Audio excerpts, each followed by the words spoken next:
All right, it's 12:02. We'll go ahead and get started. Appreciate everybody joining us today for NCLUG Tech Talk. So today's Tech Talk is going to be from NCDOT on a peek inside the NCD ORD lab. It's been a three-part series, and we're on part 3 today, and we're going to talk about OpenRoads Designer design tools. But first, just some housekeeping details before we get started. This is a webinar presentation, so all attendees will be muted. At any time during the webinar, you can submit your question to the chat box. As time allows, the presenter will address as many questions as they can during the Q&A session at the end of the presentation. We will be recording this webinar and sharing the link after the event on our website. NCLUG is offering PDH credits to those who have registered on the website for this event. If you were forwarded a meeting link, you just need to make sure you go to the nclug.com website and register.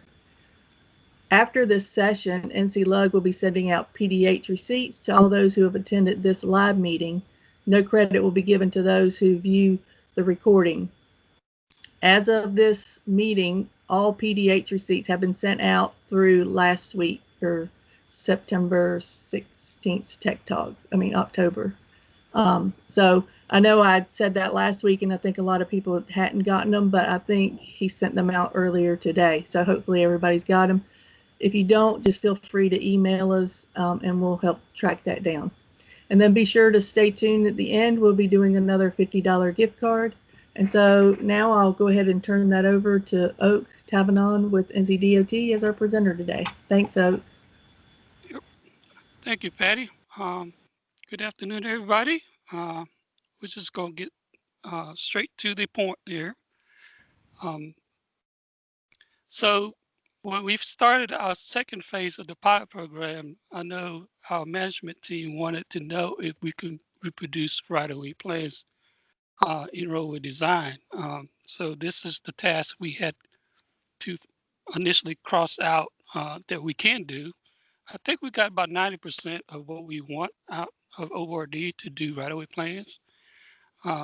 So it's based off mainly, the main focus was creating feature definition, linear feature definition for the different custom line styles here. You got, control of access right-of-way, easements, your full complementary easements line here. So, what method do we use to place these right-of-way limits and easement limits using the offsets and taper commands is the one we found out is most useful. And then somehow engineers, like to use optional. You could use AccuDraw, Silver AccuDraw to help you, place these limits to exact station and offsets. But it's not necessary, it's optional, but it's recommended that you use Silver AccuDraw. So another important to accommodate the line style is also a point cell. We also develop feature definitions to place right-of-way markers. These are 2D and 3D cells, as you see. The theme of all this, start with ORD, is just you do the 2D part here, you automatically get the 3D. So throughout this presentation, I'll show you a series of instances where you do just the 2D part. We like to work in 2D and let the 3D stuff take care of itself automatically. So that's the theme you get with this presentation and with ORD. So our full complementary of right-of-way markers or monuments are, the traditional concrete granite. I used to say granite because that's how it's spelled, but people have corrected me all the time. Oh, that's granite, not granite. Okay, well, all right. And then there's iron pin and cap, control of access, and permanent easements. And a lot of confusion with this permanent easement marker here, and Roger is heading up the roadway design manual to clarify some of these markers and how they're being used. So we use the place point command to place the 2D, our traditional 2D cell here, and the 3D is automatically free. We also have according to the drawing standard, an option to do vertical offset from the terrain option here. And I'll show you all this in demo in a minute.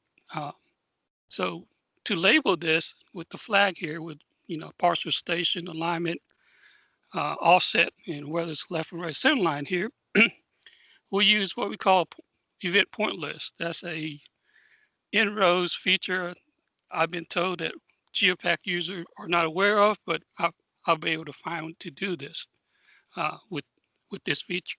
The thing I like about it is not only is going to give you the flag or the label for your station offset of these right-of-way markers, but also create this nice table here.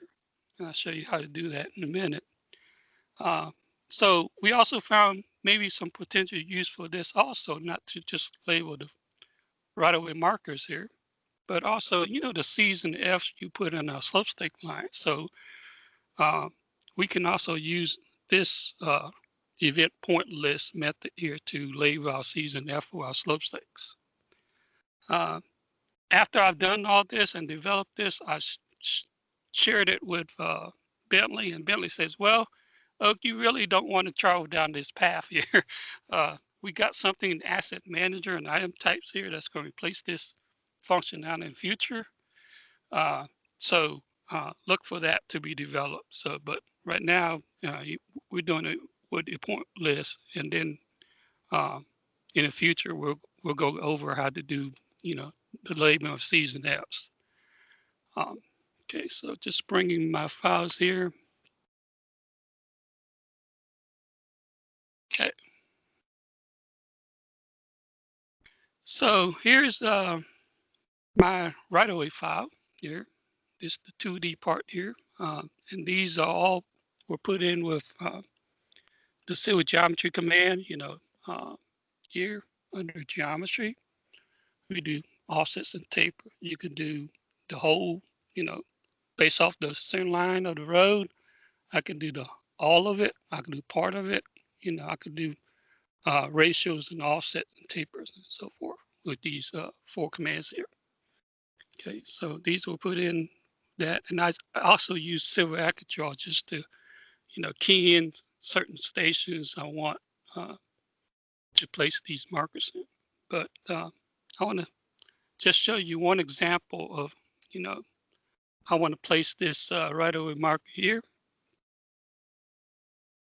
And notice here, that's the end of my line here. I want to place a marker at the end of this line here. So I use a place point command here. And when I do this, I have the option here to use the elevation mode of terrain. And here's the elevation offset that I can use. I'll key in a 1 foot offset from my existing ground. And here, choose my feature definition.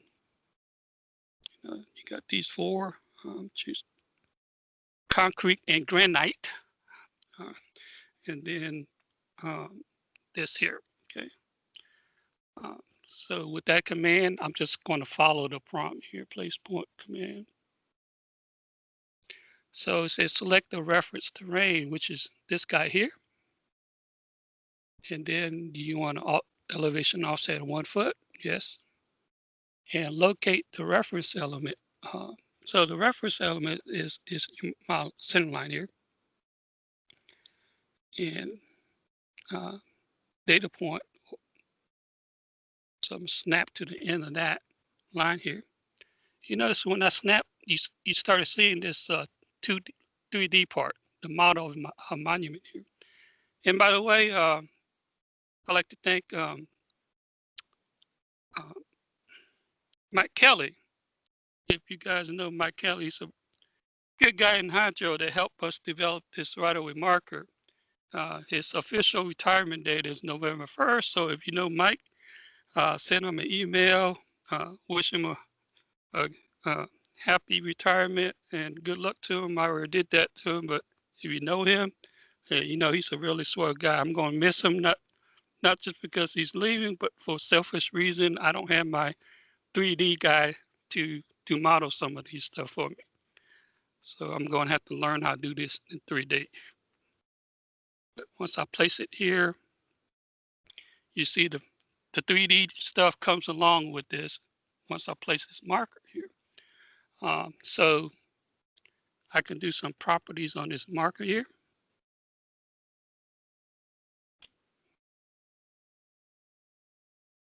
And see right here is 1 foot offset. If I change this to 0 to be flush to the existing ground here, look at the 3D part. So it moves down right here to be flush with the existing ground. Okay. So once you place here, you can edit the elevation and so forth. Okay. So once you have these right-of-way markers and lines drawn, how do you label them? So we will go through what we call the OpenRoads event point list, which is this guy here. So it's going to ask me for my alignment. I'm going to base off this alignment L here. And then it's going to come with this list here. I'm going to add by station offset. And here you can tell it the limits here, or just do a selection set, or select which monument you want to label. I'm just going to do these 4. And reset to complete.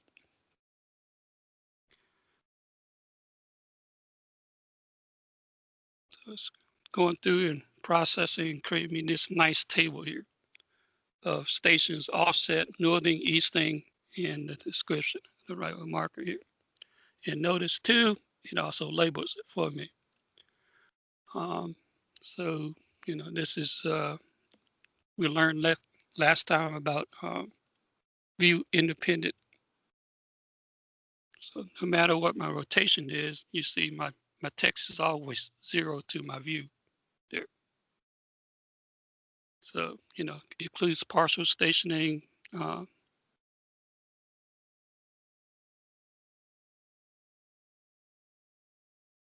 alignment, offset, and whether it's left or right or center. So that's how we'll flag some of these right-of-way markers in the future. Of course, you can always, the reason why I say 90% is what if this doesn't work for you, you can always manually label. I mean, not 100% manual, but you could do a place label here. I'll place a label called plan right-of-way marker here. And it's just going to ask you the same thing here. Identify my alignment, which is this alignment Y8 here. And then I'm identify that and place my, see, you can see I could do the same thing here. The reason why it's not working the way I want to, I have a service request to Bentley, a file here that is, this is a cell here, which has text favorite, and it's only rotating 0, you know, horizontal to unrotated view or true north view, or you can do vertical here. What I want to do is also, just like our label here is view independent, this applies to text only, but I say, well, can I also apply view independent to a cell, which has text and like a line here, a leader. So they're working on that. Hopefully it'll get implemented in next future release of this ORD software. But, you know, push come to shove, you can always manually label this with our place label command here. There. Okay.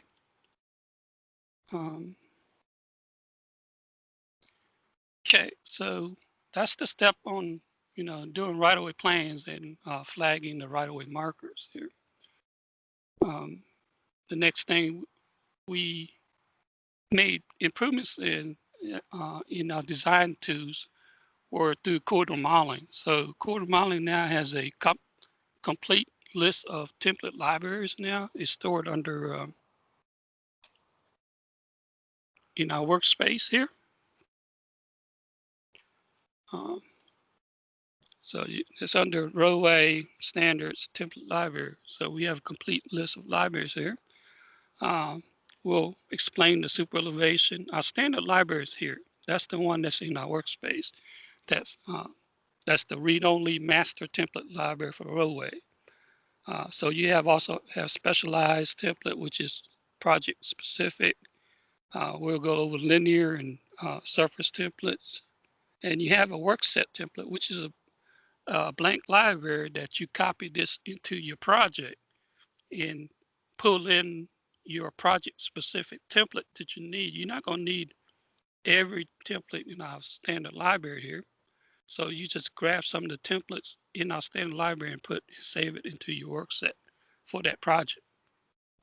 And we also have carried over from V8 some of the box beam and core slab bridge templates here. Okay. So when we started working with corridor modeling and template libraries, the question always comes up is, you only have one standard template library, but suppose I want to switch between template library. How do I do that? So by default, it's set in the workspace. So by default, we got Bentley, Imperial, and Metric template libraries that's delivered with the application. The next thing is search for do you have a workspace library, template library? And yes, we do. We have one in each discipline, a variable pointing to, like a Roadway standard template library folder, like what you saw in the previous slide there. It uses two variables, the name of it and also where is it. So we define that here, and the name of it, I will give it a name. So we also, if it finds it there, it's going to grab that one. So the next thing you search for is your work set or your project specific template library. These configuration controls that, the name of it and where is it. So if that exists, it's going to grab that one as the default. Okay, so that's how it knows whether I grab which template library by default. They're going to grab the work set, the workspace, or the delivered metric imperial library. Now that doesn't mean that you can't choose a different one from the default. So what you have to do is make a specific ITO active other than what's defaulted by opening and closing a template library. And I'll show you how to do that when we get to superelevation. So corridor modeling, the theme here is, like I say, is you do the 2D stuff, the 2D DS elements and 3D pavement markings in corridor modeling are for free. It's automatic. So these traditional design or DSN elements here, like your edge of travel way here, the blue paved shoulder lines here, we normally draw that in our DSN file. But with corridor modeling here in ORD here, we let the model draw that for us. So you see, this is a nice clean DSN element here that's drawn by the model through corridor modeling automatically for us. So we don't duplicate any of this stuff, the work here. We don't do it, the model, and then go back to our DSN file and draw these DSN elements here. And then once you do the model, see how the pavement markings and everything else in the 3D, on the road and the bridge here get carried over. So there's no extra work that you do. You have to do to get these elements or to show up or display. It's automatic. Okay. Our template library, the standard template library are lane-based now. So they're lane-based templates, meaning the 2D and 3D lane lines are now included. So you have 3 lanes here on the left, 3 lanes on the right. You get the dash pavement marking here. You also get the lane lines here in your 2D view. Okay. And we moved to a back up 2 slides here. The standard template library here is the roadway one that this is number of lane base now. So in the past, you know, you guys always request, like we had a bulb turnout or something, and it's all just one pavement there. You know, you had to do that, and you want to brick your super. Well, you couldn't really do it. You had to add another lane here to brick your super on the high side here. So right now with this number of lane base approach template here, you have control on each lane how you want to super elevate it, and this helped with hydroplaning and other things that, you know, Hydro has requested us to look at. So it gives you a better control, and also when we do super elevation there, we'll see how it was designed to work. That you have to go through this number of lane approach rather than the old traditional geopack method, which was you know, just defining one pavement width across all different lanes. So the you know, I had to put away my pride a little bit for this.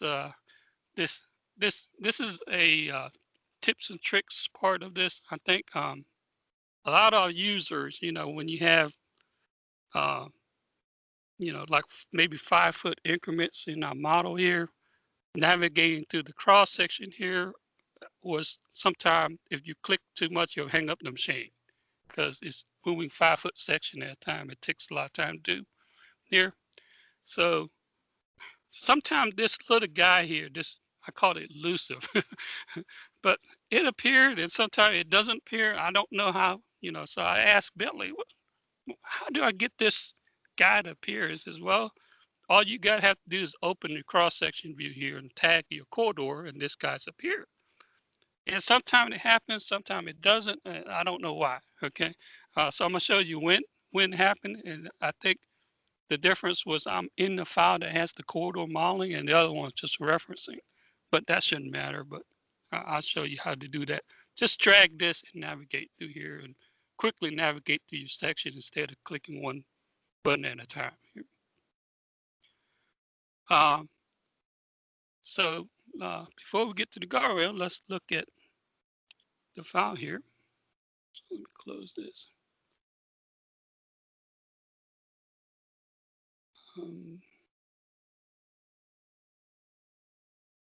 So here's our corridor modeling file here. So you apply a corridor, and you notice you get the 3D here for free.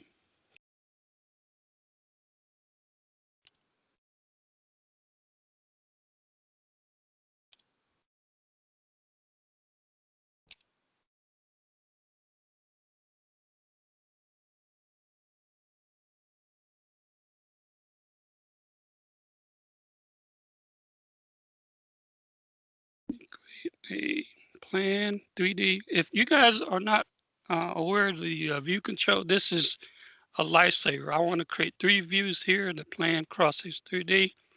I don't have to manually do anything. It just, you know, just hold down your right mouse button on the view control and create as many views you want. It's very handy. I suggest you, you know, look into it. I don't even know how to do it the manual way anymore.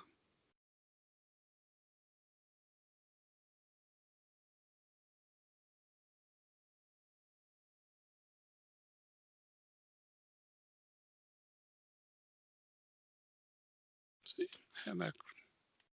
see, like I said, sometimes this guy will appear, sometimes it doesn't. I call it the elusive drag handle.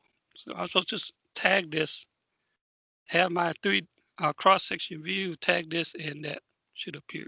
So like I said, sometimes it'll appear, sometimes it doesn't. I don't know why. Let me go to a different file.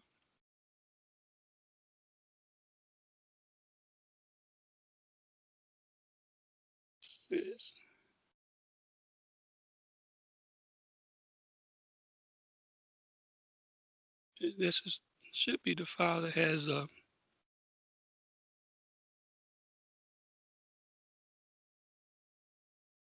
that's not the file.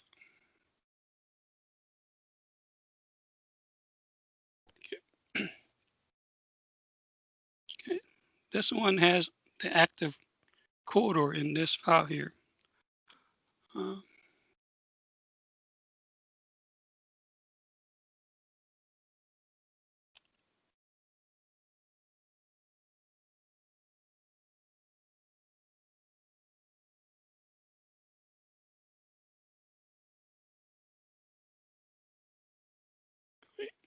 Plan, cross section, 3D.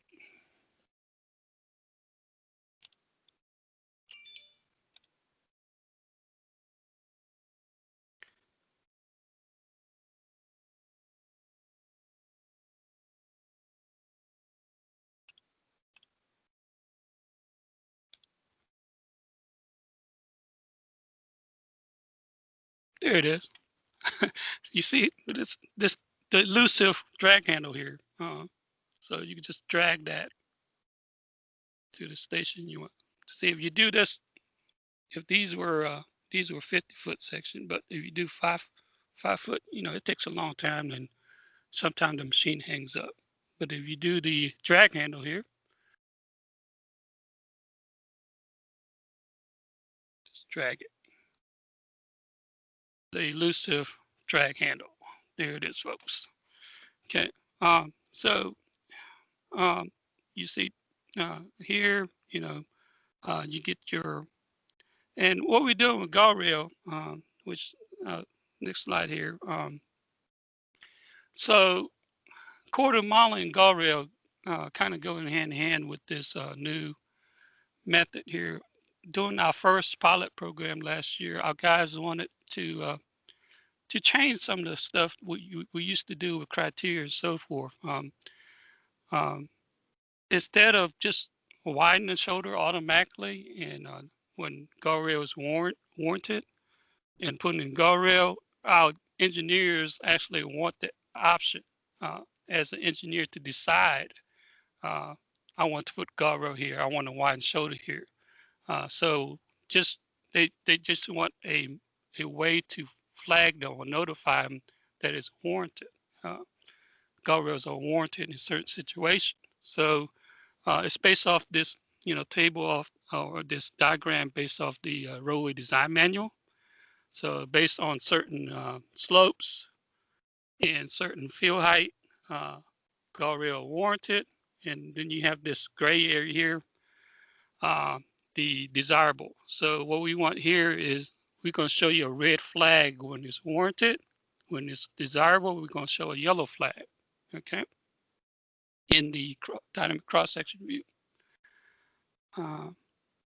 And how guardrail are incorporated into the models through 2D and 3D custom line style. This includes guardrail and anchor unit, or the GREU match compliant units in units with 25-to-1 ratio flare and so forth. The mesh anchors, like I said, this is a 3D custom line style, and this is we're ahead of Bentley on this one. We kind of jumped ahead of them on this game here because they provide the cell, which didn't work too good when you have a slope and you're going through a low point and a high point. The cell would just go straight, but a line style will follow the contour of your existing terrain here. So Bentley hasn't even thought about this yet, but we incorporated already in our NCDOT workspace.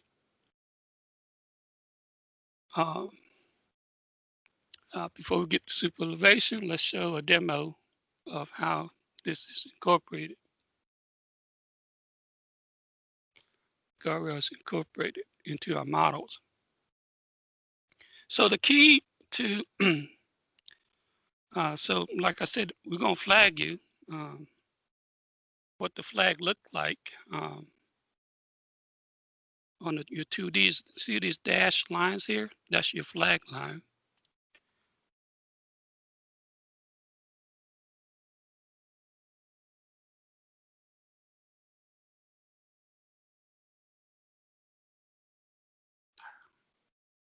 Create 3D.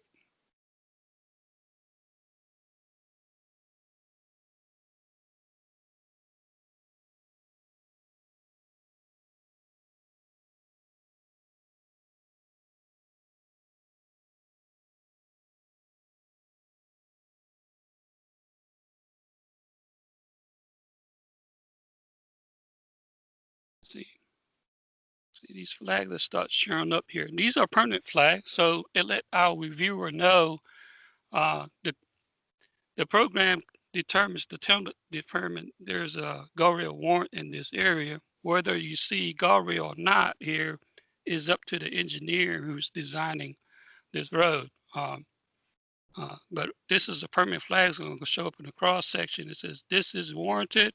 Whether you have guardrail or wide shoulder here, that's up to the engineer to decide to do. Put that there. So I get a flag here. I want to put guardrail around these areas. So I'll go through my geometry here, geometry tools. And the important thing is setting the feature definition here to this toolbar. I'll set my linear, roadway, guardrail, and I'll do a left or right guardrail here. So I'm on the right side, I'm gonna do guardrail right. And the key here is this option here. Automatically create the 3D here. You want to have that on. Okay, create 3D automatically. When you have that on here, I want to place a guardrail here.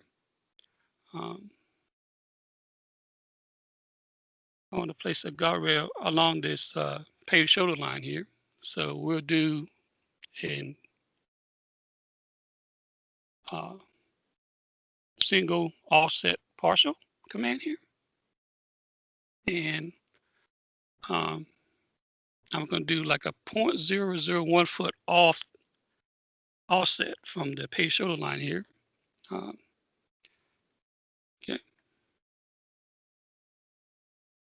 And as soon as I can tell it my limits here. Here's your 2D custom line style viewer. I'm just going to go up to a certain point here. So when I do that, you start seeing, here's my guardrail in 3D. The same theme here exists. You do the 2D part, I give you the 3D automatically. Okay.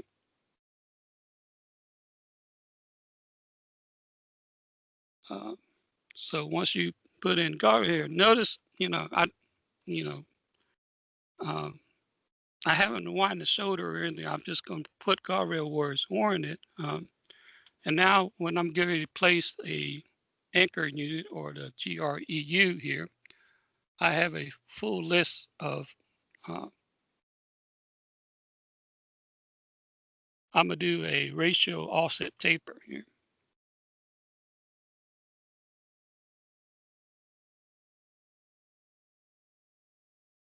Okay. I could change my feature definition here to have a full complementary TO2, test level 2, and test level 3 match compliant in unit here. I'm going to do a TO2 trailing right. With this command, I can specify the ratio flare rate here, 25:1. How long is it? 25 feet.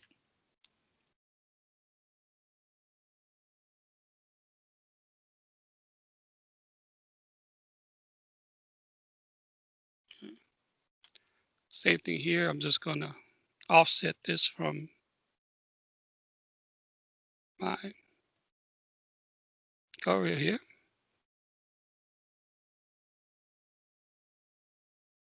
And let's place it in 2D. And if I move this to the end of this here, I should see this anchor unit. Yeah, right there.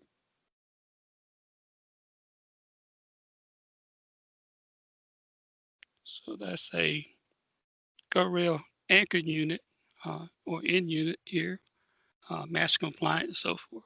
And when I first showed this, everybody hated this marker here. So it came with the cell. I'm sorry, I could take it out, but you know, say we don't need that there. We're just going to remove.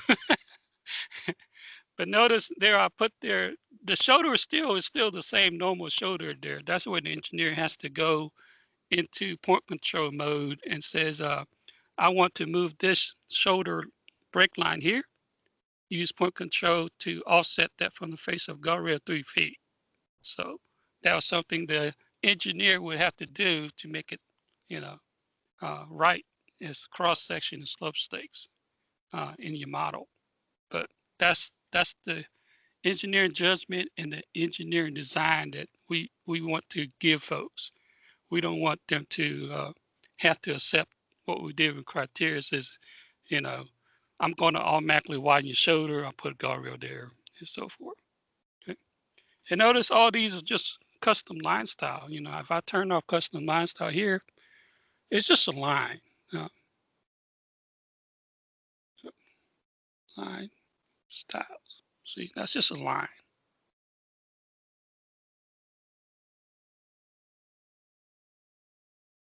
Same thing here in 3. That's just one line. But I'm showing, it having depth and everything. Okay.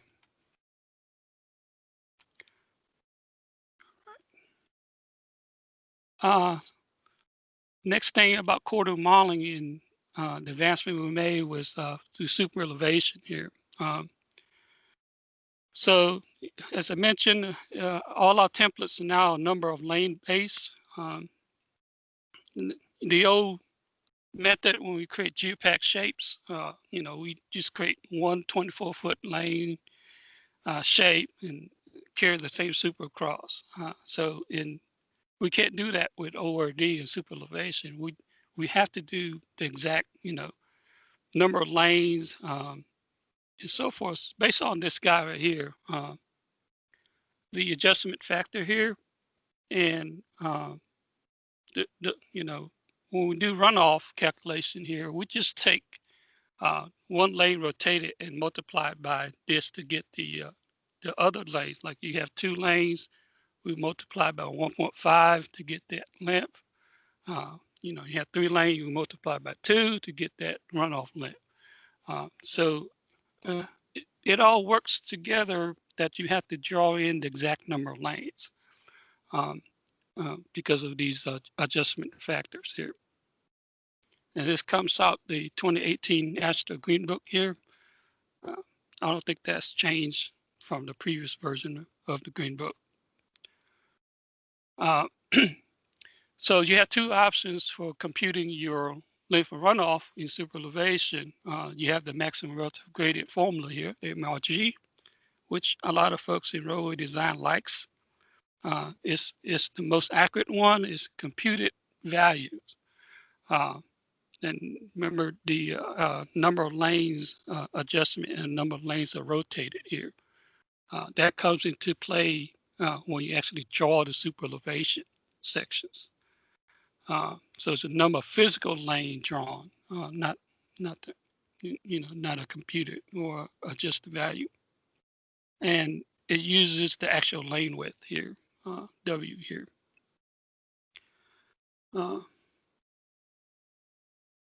The other option compared to the MRG is the when you do super elevation is what they call a speed table.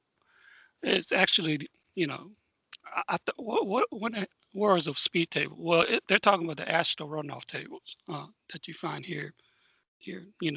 These speeds produce this runoff based on your E or your super elevation rate. Okay, this is less accurate because we customize it to even increments by running the E or super elevation rate and the runoff distance to make sure we have an even increment. It's limited to 1 and 2 lanes rotated, just like here. Bentley took this literally when they created speed tables. Says, I'm only going to give you 1 and 2 lane rotated because that's what's in the green book. So what about you got 3 lanes? Well, you got to go to the you got to create your new one, or you gonna have to go back to the MRG folder. Okay, and it's assumed 12-foot lanes width. Okay, so so this 1 or 2 lanes rotated here, like I said in the previous slide here, we just take this number here and multiply it by the number of lanes we have to get the runoff. As a matter of fact, if you multiply this 1 lane by 1.5, you get that. So we don't really need this 2 column. We just need this 1 column to apply this factor to it to get a runoff. But we could build custom speed tables to accommodate precisely. You're gonna round up to an even super elevation rate. What is the exact runoff for the number of lanes rotated? So that's how we control even increments in the speed tables. Future enhancement super elevation includes the ability to annotate, label on the 2D plans the super elevation. That's the first thing our pilot guide says. Can we automatically label super elevation on the plans? No, they haven't thought about that yet. But we filed a service request with them to be able to do that in the future. Now, also draw on profile sheets the super elevation. Now, this is available in the ORD release last week, 2020 R3 version of ORD that I think it's worth investigating, drawing the super elevation rate on the profile sheet to avoid, to avoid hydroplaning in the low point and high points, because you don't want a flat super on, at your low point on your profiles and high points and so forth. So I think it offers a lot of benefit that we'll look into when we do super elevation. Okay, so let's go to a demo on that. Because I tell you guys, I don't like to PowerPoint you guys to death or record you guys to death. I like to show live things, and sometimes it shows some of the problem with the lagging and stuff doesn't work the way we thought it should work and so forth. So I'll show you the reality of how this stuff works. I think you guys appreciate that more. Okay, corridor. So I'm going to create this super elevation here. Here's my feature definition. My method here could be manual, but I'm gonna choose the template library I want here. Okay, so create. Call it this. Select my alignment here. I want to go from here all the way to the end. Accept that in the template mode here. Okay, notice my default template defaults to the standard library, but I really want a different library here. But if I click on library here, I'm going to get the roadway standard template library, which I don't want. I want the super elevation library. So I'm going to cancel out this, cancel out that. And here's, how do I make the template library active, the one I want to use? So it defaults to this one in our workspace. So I'm going to open.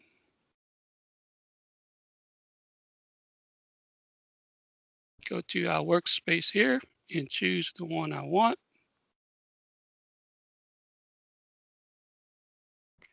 I want the super elevation library here. Okay, that's the one I want to pick from. So it's divided into, number lanes here was divided or undivided. So I'm going to close that.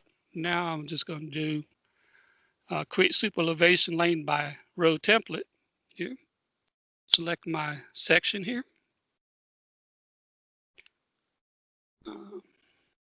Pull down Alt down key, and I can choose mine here. I might choose a 4-lane divided, undivided.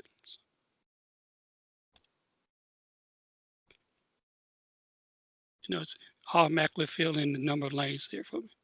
So that's a quick and easy way than manually trying to figure out, you know, 4 left, 2 right stuff here. Just use your template to coming up here. So once you have this lane section computed, you want to go ahead and do a calculate super elevation.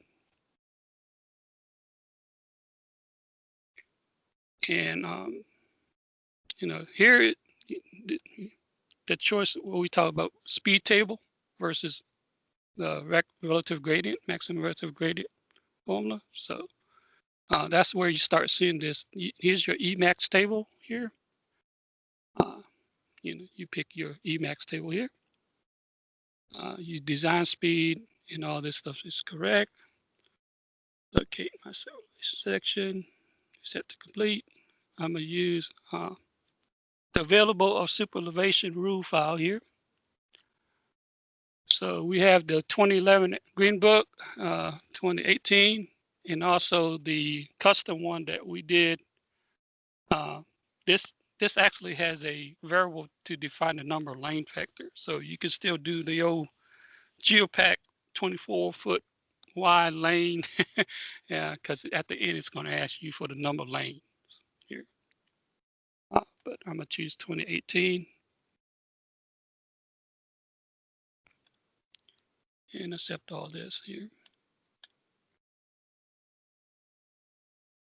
So once it's computed here, you know, here's your diagram.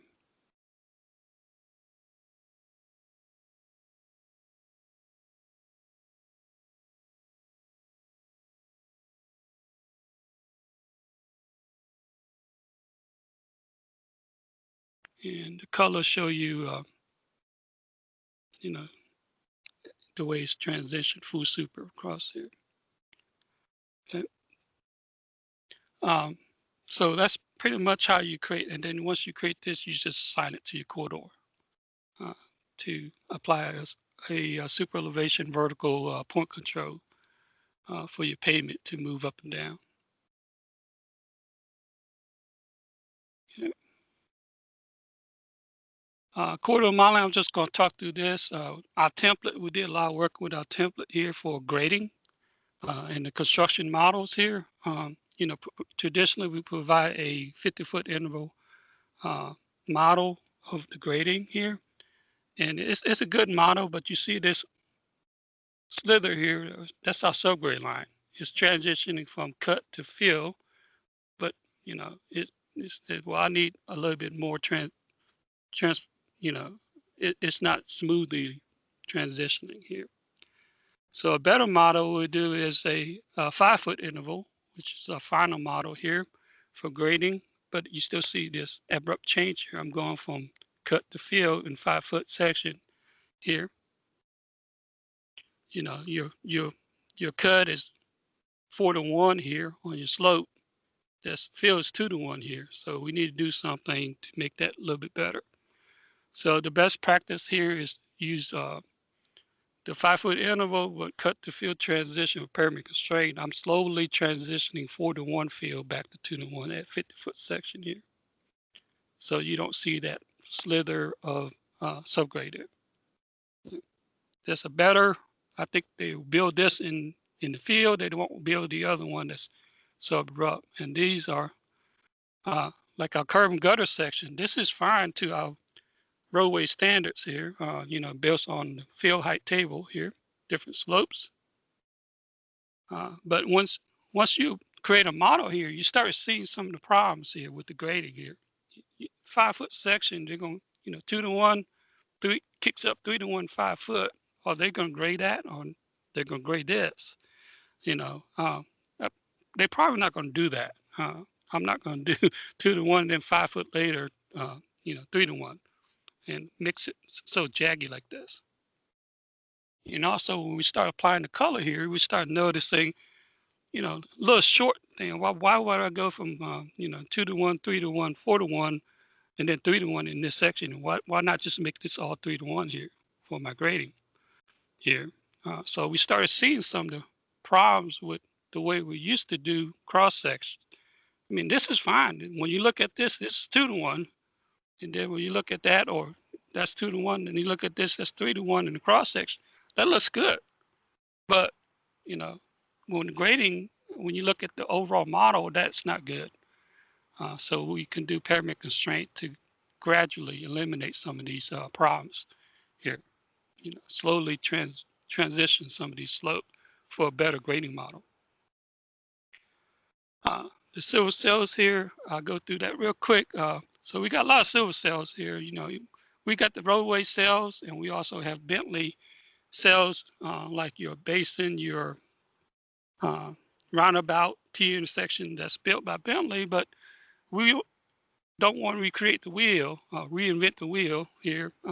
So we include it here. We try to retrofit those to NCDOT levels and features and so forth that you guys can use. But, you know, lately I've been behind in trying to, because every version that comes through, I have to try to upgrade this and make sure it's on the right level or they did something to it.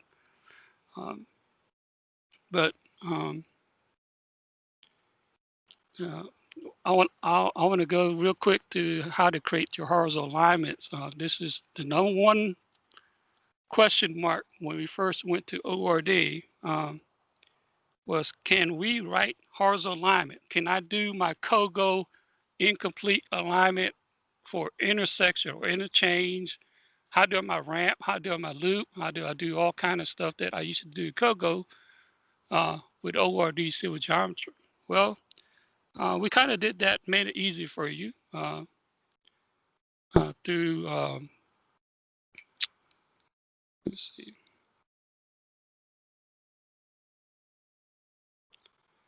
Here, with silver cells. So there's a full complement of silver cells, and how does silver cell work? So just a quick demo of how this works. So it's under modeling and detailing here, and I want to place silver cell. And see this glyph here, you choose your silver cell. You don't want to hit this too many times because it's processing all the libraries, and it's, you know, just like anything with OpenRoads, you click it too many times, it hangs up on you. So I want to pick my library and my silver cell. That's this. So notice, you know, our T intersection, we have curb and gutter intersection and shoulder. Try this out for us. This is good way to quickly build your intersection models. It's 2D and 3D, okay? But the one I want is from the roadway interchange here. You see you have a list of horizontal alignment from different, you know, you can place on here. So I want to place a angular ramp, angular exit. So in this quadrant here, quadrant A. So select that, okay. And so following the prompt here, it wants to know a few things you need to select. They call references, okay. So I know in this silver cell, I have 3 references. The first of 3, it wants to click on the road main center line. So I'm gonna click on the road main center line here. The second reference it wants to know is the road main edge of travel outside, which is this white line here. And then the third thing, last thing it wants to know is your, should be that line there, your Y line. Okay, so once you put some Y line, it looks, that's the way I want. You skip, accept, placement cell, there. And that's a quick way to write your ramp alignment. It beats the heck out of incomplete line every day. This used to take me an hour to do, okay? Now, I just do in a matter of seconds, and, you know, I can change certain things here. Say, I didn't like the departure angle of this angle here.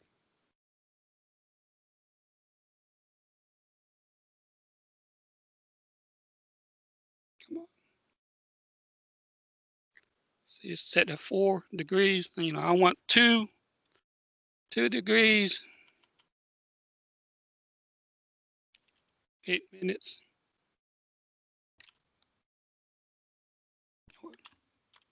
That's the minimum, I think. So you can change that angle. You know, I don't like this curve radius.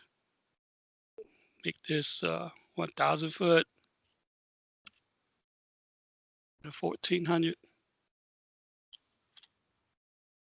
You know, these yellow, I mean the blue light lines are construction elements. So this is 2,000 foot ramp here. So approximately 2,000. I want to make that 1,800. But I can change that. And also to how far do you want from the intersection? Well, it's 650 foot from the intersection here. I want to make that, you know, 700 foot.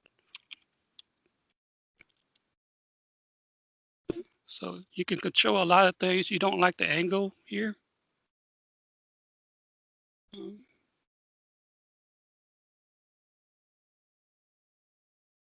that's angle here, 90. So I make that 80 or whatever. So a lot of powerful stuff you can change once the civil cell placed. You can adjust different things here. Okay, now I'm also loop. I'm going to place a loop here.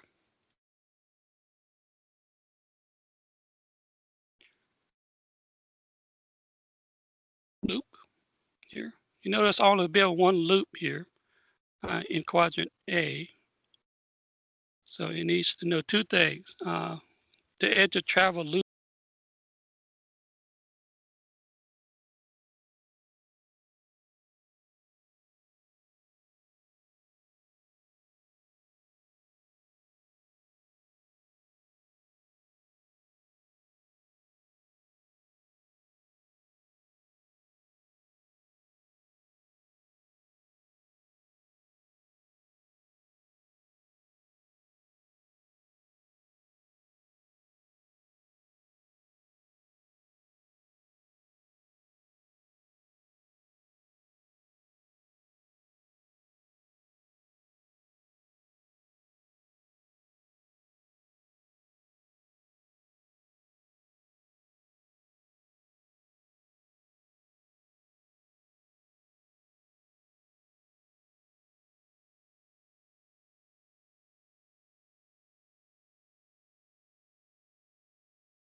Oak, sorry, Oak, you muted yourself.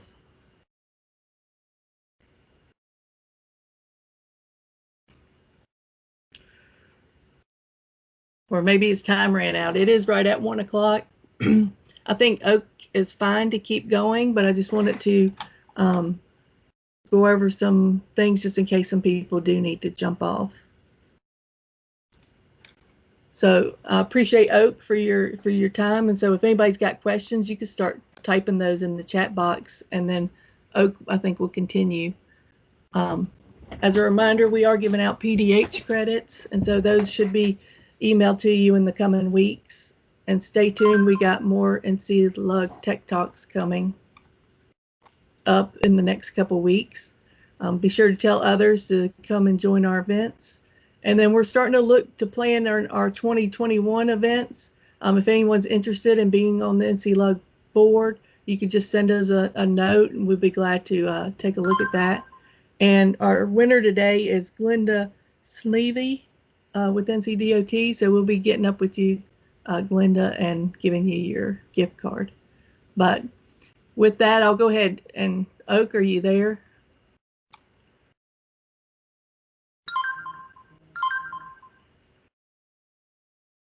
Oak, we still can't hear you. I'm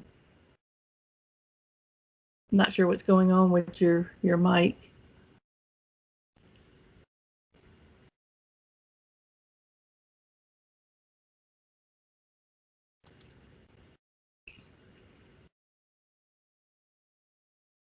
I assume y'all can hear me, right? I don't think there's anything wrong with the meeting link, is there?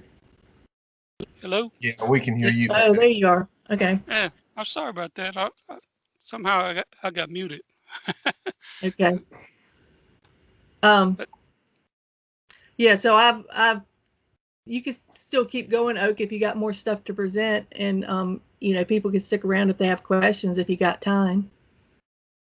yeah, I'll just show you real quick. You guys can, you know, go ahead and jump off. I'll just show you how to clip the do skew bridges. Okay. Real quick. Yeah, And we are recording this, so if some people don't have a chance, they can come back and watch it at another time. So. Yeah. So I set the file, so this would be less than a minute. Should do this. Okay, so the clipping of the corridors there for skew bridges here, you notice this overlap of bridge and roadway here. So I want to clip out that section here. There's an overlap here. I'll go to my corridor here real quick and I'll do corridor clip. Select the corridor and then I want to clip that area out. Notice when I do that, this clip here, see that it clips out here, and then I go to my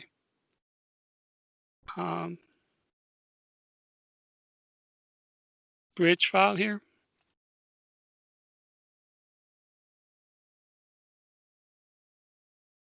And apply the same corridor clip boundary to clip out the bridge. And I want to clip the bridge corridor. Use these two outside shape here.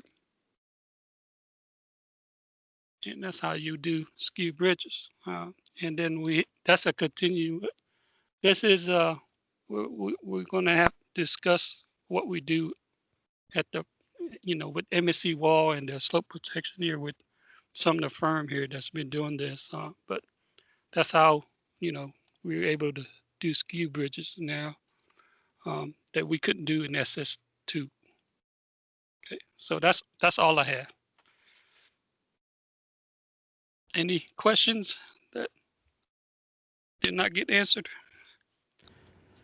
Hey, Oak, there was a question mentioned in the chat that asked, when you clip a corridor like that, does it move those elements from any quantity output?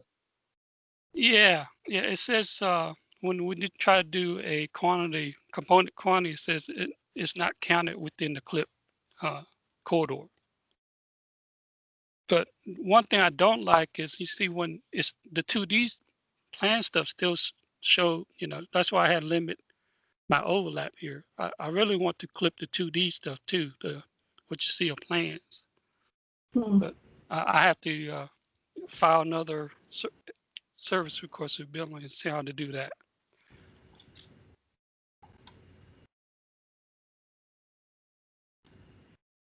But this is you know, this is Neil Armstrong caliber change. It's like, you know, in the past you guys have asked, how do I skew my bridges? You just can't.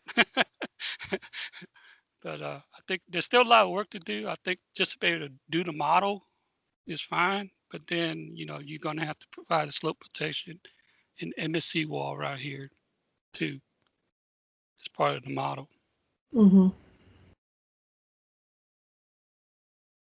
And just to respond to a question that Dean Sarvis typed in, I wanted to make sure I wasn't ignoring you, Dean, but you're asking a policy question there about setting parametric constraints to smooth out the transitions from those slopes that Oak demoed. And Dean wanted to know, will NCLUG require this to do for all models now? On large projects, that's a lot of work and cost for small benefit.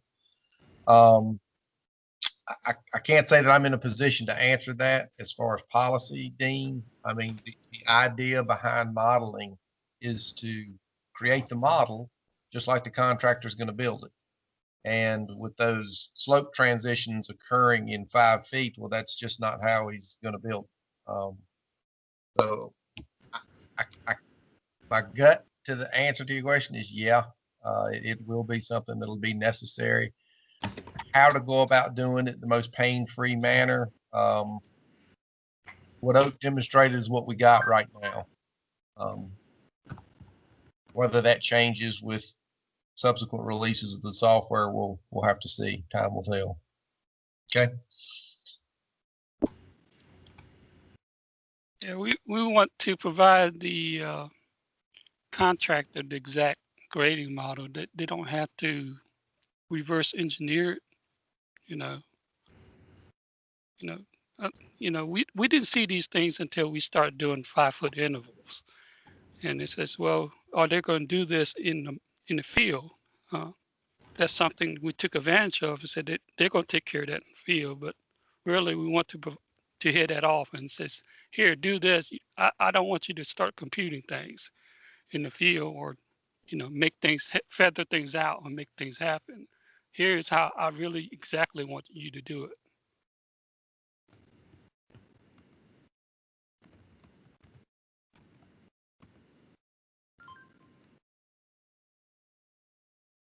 Okay. Any other questions for Oak? Any questions on this or the previous two?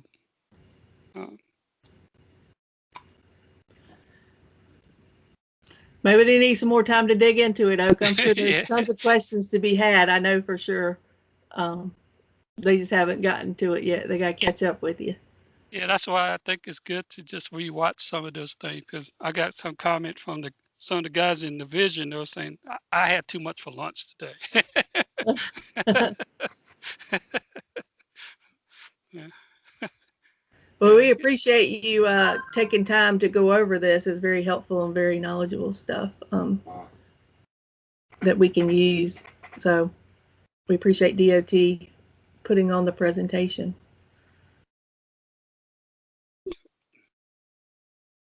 Let's see, somebody might have another question.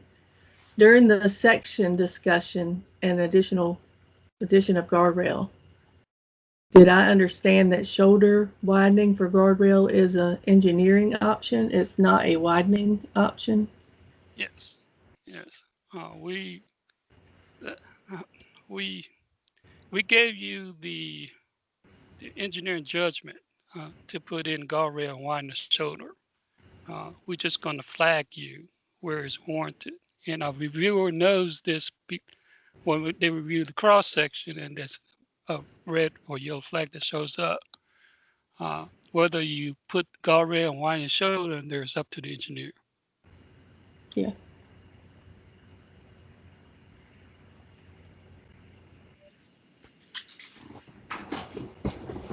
Okay.